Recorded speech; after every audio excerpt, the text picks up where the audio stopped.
करतात. सुमित्रा वहिनी चेअरमन राहतात तिथे. तुम्ही आज उमेदवारी अर्ज दाखल केलेला आहे, काय भावना? उमेदवारी अर्ज दाखल केलेला आहे आणि याच्यामध्ये एकच भावना आहे की जरी लोकशाहीमध्ये आपण आहोत तो लोकशाही वाचवण्यासाठी लोकांना एक पर्याय म्हणून उभे राहायला पाहिजे. आणि आज बारामतीमध्ये पण खूप मुद्दे आहे. पाणीचा मुद्दा आहे आणि शेतकरी लोकांच्या जे सातबारा आहे ते कोरा करायचा आपल्याला. आणि ते जे साखरखाना आहे, कोणता साखरखाना? माळेगाव साखरखाना, जिथे सुनित्रा वहिनी स्वयं चेअरमन आहे, तिथे पण आज 500 लोकांना काढून टाकला होता कामावरती. आणि तुम्ही हे महिलांना बघू शकता, इकडे या, पुढे या. आणि हे पुणे जिल्हा सुरक्षा रक्षकने जे इथे कामगार 600 लोकांना, आज कामगार लोकांच्या पाठीमागे कोणीही नाहीये, कोणता पक्ष नाहीये, कोणती सुनित्रा वहिनी नाहीये, कोणीच नाहीये त्याच्यासाठी. आणि आज ह्यांचे विचारपूस करण्यासाठी ह्यांच्या मुद्द्यावरती आज 5 वर्ष कामावर असताना न विचारता हे लोकांना कामावरती काढण्यासाठी आज इतका मोठी चूक करताय. आणि त्यांचे प्रश्नावर मुद्दे उचलणारा पण कोणी नाहीये. त्याच्यासाठी आज हे सगळे मुद्दे घेऊन मी इथे अर्ज दाखल जमा केलेला आहे. बारामतीची निवडणूक तुम्ही जिंकाल याचा विश्वास आहे?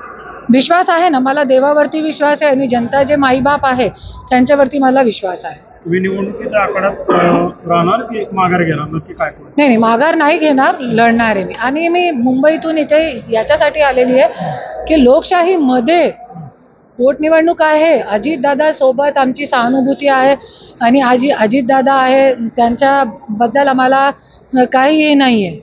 पण लोकशाहीमध्ये लोकशाही जरी जिवंत ठेवायची आहे, नाही तर तुम्ही बघू शकता आज पूर्ण महाराष्ट्रामध्ये घराणेशाही सुरू आहे.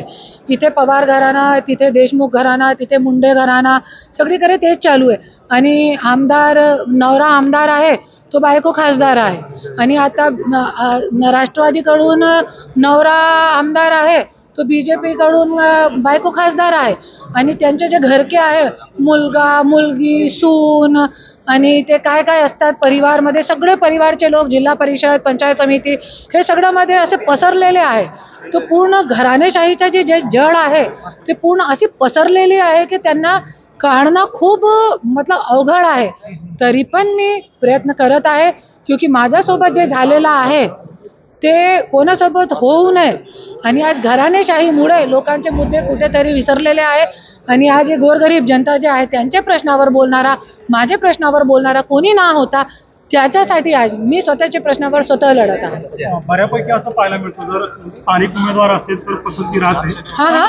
आयात उमेदवार जर असेल तर स्थानिक उमेदवार असेल तर पसंती राहते, पण आयात उमेदवार असेल तर त्याला फार कष्ट घ्यावे लागतात. आता तुम्ही बारामतीमध्ये कधी फिरलेला नाही आहात किंवा तसा तुमचा धंदावाद कधी दिसलेला नाहीये, अशा परिस्थितीत बारामतीचा मतदार किती स्वीकारेल? मी म्हणता की मी जिंकणार, लढणार. मी दिवस रात्र बारामतीमध्ये नाही, पूर्ण महाराष्ट्रामध्ये फिरते. बिकॉज ऑफ मीडिया जो है, महाराष्ट्राची मीडिया आहे, त्याचा खूप मोठा पाठबल मीडियाने मला दिलेला आहे. त्याचे मी खूप आभार मानते. आणि जसे तुम्ही सांगितलं की मी फिरलेली नाही आहे, दिवस रात्र मीडियावाले लोक मला दिवस रात फिरवतात. फक्त बारामतीमध्ये नाही, पूर्ण महाराष्ट्रामध्ये. तो आज करुणा धनंजय मुंडे जे आहे ते नावाला ओळखीची गरज नाहीच आहे आणि फिरण्याची गरज पण नाही आहे. लोक मला निवडून देतील या गोष्टीची मला खात्री आहे.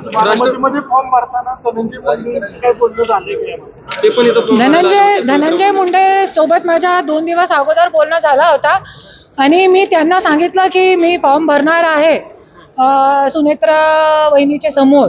तर त्यांनी सांगितलं ते तुमचा प्रश्न आहे, तुम्हाला भरायचं तर तुम्ही भरा, आम्ही लढू आणि तुमच्या समोर जिंकू.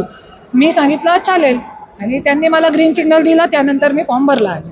जर राष्ट्रवादीकडून पवार गटाकडून विरोध करण्यासाठी शर्तीचे प्रयत्न सुरू आहेत, जर तुमच्याशी वहिनीने संपर्क केला तर तुम्ही अर्ज माघारी घेतात? अर्ज माघार घेणार मी असं सांगू शकत नाही आता, है ना, क्योंकि मला तो लढायचा आहे. त्याच्यासाठी मी इतके लांबून मी आलेली आहे. 140 की स्पीड से मैं खुद गाड़ी चला के आई हूँ, क्योंकि पर्याय देणं खूप गरजेचं आहे आणि द्यायला पाहिजे. नंतर जे लोकांचे डोक्याची गोष्ट आहे, कोणाला डोक्यावर घ्यायचं आहे, कोणाला पाडायचं आहे, लोकांची गोष्ट आहे.